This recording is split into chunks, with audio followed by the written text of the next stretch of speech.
Hello दोस्तों, CBSE update educator में आपका स्वागत है। चैनल पर नए हैं तो चैनल को सब्सक्राइब कर दीजिए, बेल आइकन दबा दीजिए जिससे आने वाला हर नोटिफिकेशन आपको मिलता रहे।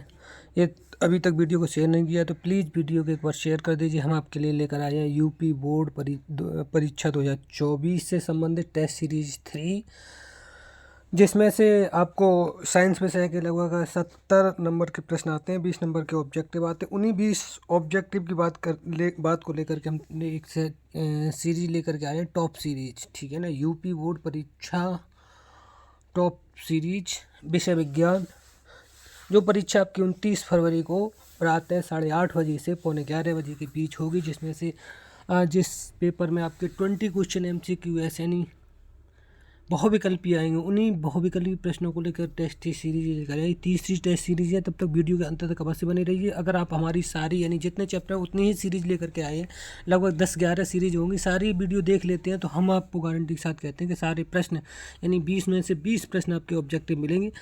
तो एक बार प्लीज़ वीडियो को शेयर कर दीजिए, लाइक कर दीजिए, कमेंट कर दीजिए। चैनल को अभी सब्सक्राइब नहीं किया तो सब्सक्राइब कर दीजिए। चलो हम वीडियो की शुरुआत करते हैं।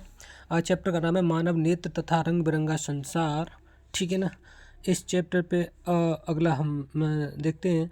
सामान्य नेत्र के लिए सुस्पष्ट दर्शन की न्यूनतम दूरी होती है 25 एम, 2.5 एम, 25 cm या फिर 2.5 cm।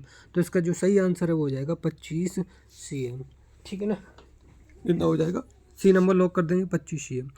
अगला प्रश्न है आपका, जो नेत्र निकट स्थित वस्तु को साफ नहीं देख सकता, उस नेत्र में होता है दूरदृष्टि दोष, निकट दृष्टि दोष, जरा दृष्टि दोष या फिर बड़ा अंधता। तो ये होता है दूर दृष्टि दोष। निकट का दिखाई ना दे तो दूर दृष्टि दे, दूर का दिखाई ना दे तो निकट दृष्टि दोष। अपोजिट याद रखना, ठीक है ना। अगला प्रश्न है, किसी वस्तु का प्रतिबिंब आँख के जिस भाग पर पड़ता वह है कॉर्निया, रेटिना, पुतली या फिर आइरिस। तो भैया वो जो है रेटिना पर पड़ता है, सीधा सीधा। अगला है, आँख अपने लेंस की फोकस दूरी को बदल कर या निकट की वस्तु को साफ साफ देख सकता है। आँख के इस गुण को कहते हैं दूर दृष्टता, समंजन क्षमता, निकट दूर दृष्टता या जरा दूर दृष्टता। तो भैया इसको कहते हैं समंजन क्षमता। अगला प्रश्न है आपका, नेत्र में किसी वस्तु का कैसा प्रतिबिंब बनता है? काल्पनिक सीधा तथा छोटा, काल्पनिक उल्टा तथा बड़ा, वास्तविक उल्टा तथा छोटा, वास्तविक उल्टा तथा बड़ा। तो इसका सही आंसर आपका हो जाएगा वास्तविक उल्टा तथा छोटा। अगला प्रश्न है, स्पेक्ट्रम प्राप्त करने के लिए किसका उपयोग होता है? कांच की झिल्ली का, झिल्ली होना चाहिए, ठीक है ना, कोई बात नहीं है। अवतल दर्पण का, उत्तल लेंस का या प्रिज्म का? तो भाई इसके लिए प्रिज्म का उपयोग होता है, ठीक है ना। अगला प्रश्न है, सामान्य आँख के लिए उसकी समंजन क्षमता कितना होती है? कितना, 5D, 4D, 3D या 2D? तो भैया ये जो होती है वो 4D होती है, ठीक है। अगला प्रश्न है, आइरिस के पीछे वाली परत को क्या कहते हैं? नेत्रद्वार, रेटिना, परितारिका या सिलेरी पेशियाँ? तो इनको कहते हैं सिलेरी पेशियाँ। अगला है, विभिन्न दूरियों पर की वस्तुओं के प्रतिबिंब को फोकस करने के लिए आँख के लेंस की फोकस दूरी किसके द्वारा परिवर्तित होती है? पुतली, रेटिना, सिलेरी या पच्छाभी पेशियाँ, आइरिस या परितारिका? तो इसको जो सही आंसर होगा सिलेरी या पच्छाभी पेशियाँ, ठीक है ना। अगला प्रश्न है, किसी वस्तु का प्रतिबिंब नेत्र के किस भाग पर बनता है? कॉर्निया पर, रेटिना या दृष्टिपटल पर, पुतली पर या फिर आइरिस पर? तो ये रेटिना या दृष्टिपटल पर बनता है, ठीक है ना।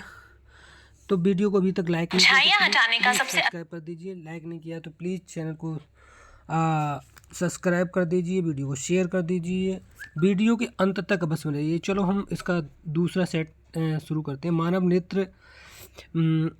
नेत्र में प्रकाश किस रास्ते से प्रवेश करता है? कॉर्निया द्वारा, लेंस द्वारा, पुतली द्वारा या फिर आइरिस द्वारा? ठीक है ना, तो ये पुतली द्वारा प्रवेश करता है। अगला प्रश्न है आपका, श्वेत प्रकाश जब प्रिज्म से गुजरता है तो सर्वाधिक विचलन होता है लाल रंग का, पीले रंग का, बैंगनी रंग का या हरे रंग का? तो ये भाई बैंगनी रंग का होता है, ठीक है ना। अगला प्रश्न है, मानव नेत्र के सबसे ऊपरी परत को कहते हैं? दृढ़पटल, कॉर्निया या कोरॉइड या फिर आइरिस? तो भाई इसको दृढ़पटल कहते हैं, ठीक। अगला प्रश्न है, पीत बिंदु के कुछ नीचे एक अन्य बिंदु रहता है, उसे क्या कहते हैं? अंध बिंदु, पीत बिंदु, कॉर्निया या स्क्लेरा? ठीक है ना, तो इसको हम अंध बिंदु कहते हैं।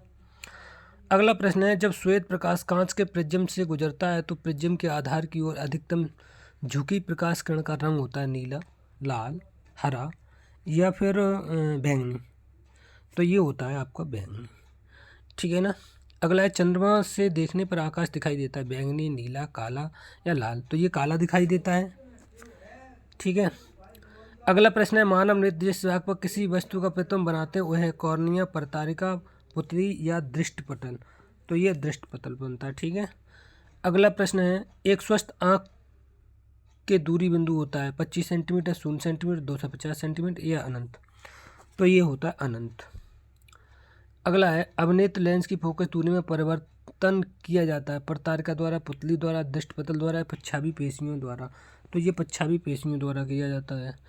अगला प्रश्न है आपका कैमरे की तरह नेत्र में प्रवेश करते प्रकाश के परिमाण को नियंत्रित करता है कॉर्निया, लेंस, पुतली या आइरिस। तो इसको आइरिस जो है ऐड करता है, ठीक है ना। चलो अगले स्लाइड्स पर चलते हैं। चैनल को सब्सक्राइब नहीं किया तो प्लीज़ सब्सक्राइब कर लीजिए, बेल आइकन दबा लीजिए, इससे आने वाला हर नोटिफिकेशन आपको मिलता है। अगर वीडियो को शेयर नहीं किया तो प्लीज़ एक बार शेयर कर दीजिए। अगला प्रश्न है आपका किसी दृष्टि दोष में किसी वस्तु का प्रतिबिंब रेटिना के पीछे बनता है निकट दृष्टि दोष में, दूर दृष्टि दोष में, जरा दूरदर्शिता में या फिर इनमें से किसी में नहीं। तो इसका जो सही आंसर है वो दूर दृष्टि दोष में होता है। अगला प्रश्न है एक प्रिज्म कितने सतहों से घिरा होता है 2, 3, 4 या 5। तो ये भैया 5 से घिरा होता है, ठीक है ना। अगला प्रश्न है दूर दृष्टि दोष का उपचार किस प्रकार के लेंस द्वारा किया जाता है अभिसारी, अपसारी, अवतल या बाइफोकल। तो ये अभिसारी द्वारा किया जाता है, ठीक है। अगला प्रश्न है दूर दृष्टि दोष वाली आंख साफ साफ देख सकती है दूर की वस्तुओं को, निकट की वस्तुओं को, केवल बड़ी वस्तुओं को, केवल छोटी वस्तुओं को, ठीक है ना। तो ये जो है केवल दूर की वस्तुओं को देख सकती है, ठीक है। अगला है नेत्र लेंस की फोकस दूरी कम हो जाने से कौन सा दृष्टि दोष होता है निकट दृष्टि दोष, दूर दृष्टि दोष, जरा दूर दृष्टिता या फिर इनमें से कोई नहीं। तो इसमें से निकट दृष्टि दोष होता है, ठीक है ना। चलो अगला निकट दृष्टि दोष का उपचार किस प्रकार के लेंस द्वारा किया अभिसारी, बाइफोकल, उत्तल या अपसारी। तो भैया ये अपसारी द्वारा किया जाता है, ठीक है ना। अगला है श्वेत प्रकाश जब एक प्रिज्म से होकर गुजरता है तो वर्ण यानी रंग सबसे कम विचलित होता है लाल का, पीले का, बैंगनी का या फिर हरे का। तो भाई ये लाल का, ठीक है। अगला प्रश्न है जो नेत्र निकट स्थित वस्तु को स्पष्ट रूप से नहीं देख सकता उस नेत्र में होता है जरा दृष्टि दोष, निकट दृष्टि दोष, दूर दृष्टि दोष या फिर अबिंदुता। तो ये हो जाएगा दूर दृष्टि दोष। अगला प्रश्न स्पेक्ट्रम प्राप्त करने के लिए किसका उपयोग होता है प्रिज्म का, उत्तल दर्पण का, अवतल लेंस का या कांच का स्लैब का। तो ये प्रिज्म का उपयोग होता है। अगला है किस दृष्टि दोष को दूर करने के लिए उत्तल लेंस का उपयोग किया जाता है दीर्घ दृष्टि दोष, निकट दृष्टि दोष, जरा दृष्टि दोष या अबिंदुता। तो इसके लिए हम दीर्घ दृष्टि दोष का उपयोग करते हैं। तो प्लीज़ चैनल को सब्सक्राइब कर दीजिए, वीडियो को लाइक कर दीजिए, कमेंट कर दीजिए। अभी तक चैनल को सब्सक्राइब नहीं किया तो प्लीज़ चैनल को सब्सक्राइब कर दीजिए, वीडियो को शेयर कर दीजिए, लाइक कर दीजिए, कमेंट कर दीजिए। चलो अगला हम प्रश्न देखते हैं। अगला प्रश्न है आपका आँख का व्यवहार होता है अवतल दर्पण की तरह, उत्तल लेंस की तरह, समतल दर्पण की तरह या समतल दर्पण की तरह। मतलब दोनों में एक जैसा दिया है, ठीक है ना। तो इसका जो सही आंसर आप समझ लो दोनों में एक जैसा दिया है तो इसकी पॉसिबिलिटी तो बहुत कम हो जाती है, उत्तल लेंस की तरह करता है। अगला है जब सूर्य का प्रकाश वायुमंडल से गुजरता है तो वायु के सूक्ष्म कण किस रंग के प्रकाश में अधिक प्रबलता से प्रकीर्ण करते हैं लाल, नारंगी, हरा या नीला। तो इसका सही आंसर हो जाएगा आपका नीला यानी डी ऑप्शन। अगला है मानव नेत्र में किस प्रकार का लेंस पाया जाता है उत्तल, अवतल, अवतल, बाइफोकल। तो भाई ये अभी उत्तल पाया जाता है। अगला निकट दृष्टि दोष का निवारण किस लेंस से होता है उत्तल से, अवतल से, बाइफोकल से या सिलेंड्रिकल से। तो अभी आपको बताया अवतल। ये प्रश्न बार बार रिपीट हो रहा है। अगला है किस दृष्टि दोष को अवतल और उत्तल दोनों लेंसों में बने द्विफोकसी लेंस द्वारा संशोधित किया जा सकता है निकट दृष्टि दोष, दीर्घ दृष्टि दोष, जरा दूरदर्शिता या मोतियाबिंद। तो इसका सही आंसर करेंगे जरा दूरदृष्टिता। नेत्र में, अगला प्रश्न है, नेत्र में प्रवेश करने वाली प्रकाश किरणों का अधिकांश अपवर्तन होता है नेत्रों अंतर पृष्ठ पर, अभिनेत्र के अंतर पृष्ठ पर या कॉर्निया के बाहरी पृष्ठ पर, इनमें से कोई नहीं, तो ये कॉर्निया के बाहरी पृष्ठ पर हो जाएगा। अगला क्वेश्चन देखेंगे, स्पेक्ट्रम में किस रंग की किरण का झुकाव अधिक होता है, लाल, पीला, बैंगनी या हरा। लाल, पीला, बैंगनी या हरा, तो इसका हो जाएगा आपका लाल, ठीक है ना। क्या हो जाएगा, लाल, लाल होगा, ठीक है ना, गलत टिक हुआ। अगला, पुतली के साइज को कौन नियंत्रित करता है। पुतली के साइज को कौन नियंत्रित करता है, पच्छाभी, प्रतारिका, नेत्रलेंस, रेटिना, तो ये प्रतारिका करता है, ठीक है। अगला, मानव नेत्र जिस भाग पर किसी वस्तु का प्रतिबिंब है वह है कॉर्निया, प्रतारिका, पुतली या दृष्टिपटल, तो ये दृष्टिपटल होता है। अगला प्रश्न है, वह वर्णपट जिस पर प्राप्त सभी रंग स्पष्ट रूप से दिखाई पड़ते हैं क्या कहलाता है, शुद्ध वर्णपट, अशुद्ध वर्णपट, स्पेक्ट्रम या वर्णांत, तो ये हो जाएगा शुद्ध वर्णपट, ठीक है ना। तो प्लीज़ एक बार वीडियो को लाइक कर दीजिए, कमेंट कर दीजिए, मैं स्लाइड को यहाँ लगा रहा हूँ। हाँ, ठीक है ना।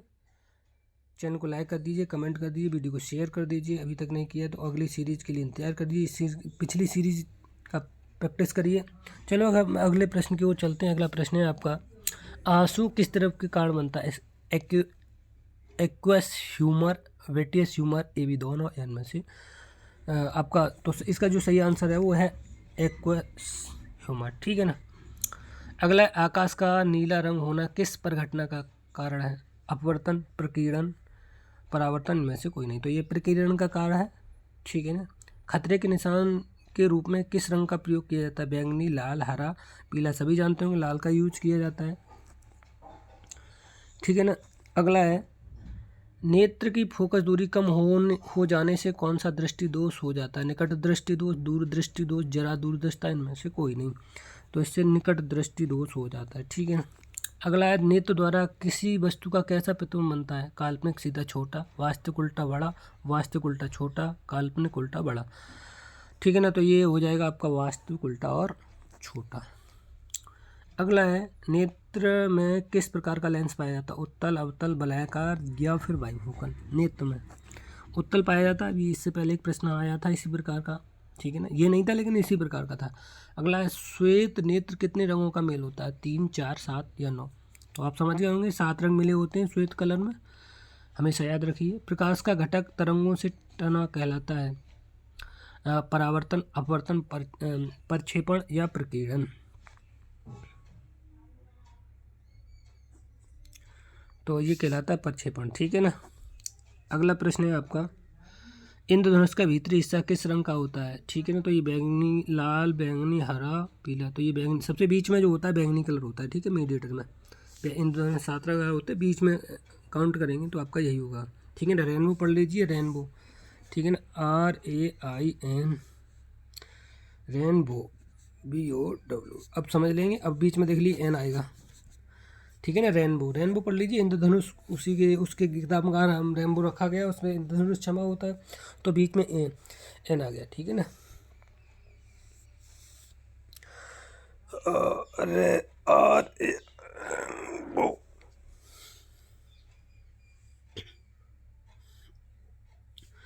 चलो ठीक है, आगे बढ़ते हैं। अगला प्रश्न है, प्रकाश के किन रंगों में प्रकीर्णन सबसे कम होता है, बैंगनी में, नीले में, पीले में, लाल में, तो आपका ये लाल में हो जाएगा। तो दोस्तों आज की वीडियो कैसी लगी कमेंट के माध्यम से बस बताइएगा, वीडियो को ज़्यादा से ज़्यादा शेयर कर दीजिए, प्लीज़ लाइक कर दीजिए। जो भी हाई स्कूल के छात्र छात्राएँ हैं या DVP बोर्ड की परीक्षा में बैठना चाहते हैं और वो टॉप करना चाहते हैं और 20 में से 20 प्रश्नों को ऑब्जेक्टिव सही करना चाहते हैं, तो प्लीज़ वीडियो को पूरी देखें, वीडियो को शेयर कर दें, लाइक कर दें, चैनल को सब्सक्राइब कर दें, जिससे आने वाली हर वीडियो आप तक पहुंच सके, आप इसका लाभ उठा सकें। यदि आप हमारा सही रेस्पॉन्स देते हैं तो हम इसके लिए आपको जो अतिलघु उत्तरीय, दीर्घ उत्तरीय क्वेश्चन की टेस्ट सीरीज है उसको भी तैयार करेंगे। अगर आप सही रेस्पॉन्स नहीं देते हो, केवल MCQ टेस्ट सीरीज ही आपको प्रोवाइड कराएंगे। आज के लिए इतना ही, थैंक यू सो मच, जय हिंद, जय भारत।